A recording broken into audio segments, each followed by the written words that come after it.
Hello दोस्तों, नमस्कार, जय श्री राम।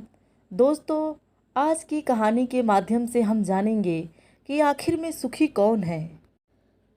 एक भिखारी किसी किसान के घर भीख मांगने गया। किसान की स्त्री घर में थी। उसने चने की रोटी बना रखी थी। किसान जब घर आया, उसने अपने बच्चों का मुख चूमा।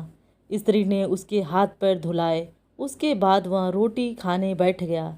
स्त्री ने एक मुट्ठी चना भिखारी को डाल दिया। भिखारी चना लेकर चल दिया। रास्ते में भिखारी सोचने लगा, हमारा भी कोई जीवन है। दिन भर कुत्ते की तरह भीख मांगते फिरते रहते हैं और स्वयं बनाते हैं। इस किसान को देखो, कैसा सुंदर घर है। घर में स्त्री है, बच्चे हैं। अपने आप अन्न पैदा करता है और बच्चों के साथ प्रेम से भोजन करता है। वास्तव में सुखी तो यह किसान ही है। इधर वह किसान रोटी खाते खाते अपनी पत्नी से कहने लगा, नीला बैल बहुत बूढ़ा हो गया है। अब वह किसी काम का नहीं। यदि कहीं से कुछ पैसे का इंतजाम हो जाए तो इस साल का काम चल जाए।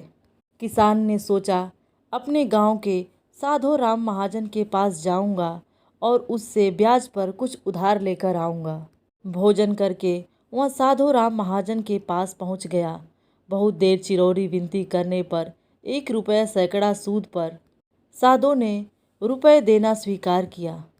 एक लोहे की तिजोरी में से साधो राम ने एक थैली निकाली और गिनकर रुपए किसान को दे दिए।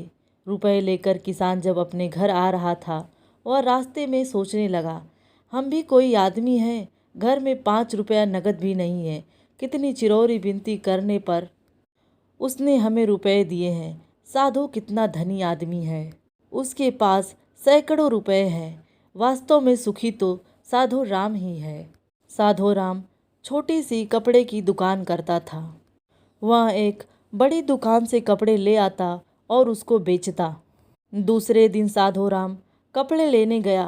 वहाँ सेठ पृथ्वीचंद की दुकान से कपड़ा लिया। वह वहाँ बैठा ही था कि इतनी देर में कई तार आए, कोई बम्बई से, कोई कलकत्ता से।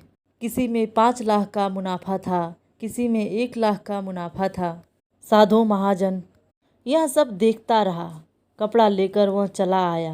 रास्ते में सोचने लगा, हम भी कोई आदमी हैं। 100-200 जुड़ गए महाजन कहलाने लगे। पृथ्वीचंद कैसे हैं, एक दिन में लाखों का फायदा हो जाता है। वास्तव में सुखी तो पृथ्वीचंद ही है। इतने में पृथ्वीचंद के पास तार आया कि 5 लाख का घाटा हो गया है।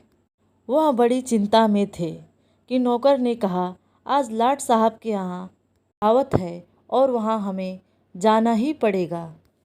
पृथ्वीचंद मोटर पर चढ़कर राय बहादुर की कोठी पर चला गया।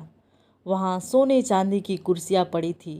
राय बहादुर जी से मिलने के लिए कलेक्टर, कमिश्नर सब वहाँ पर आए हुए थे।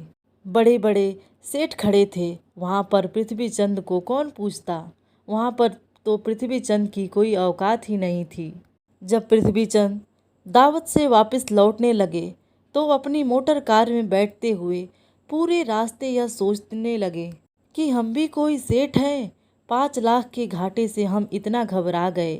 राय बहादुर कैसा ठाट बाट से रहता है, उसके यहाँ कितने बड़े बड़े लोग आते हैं। असल में सुखी तो यही है।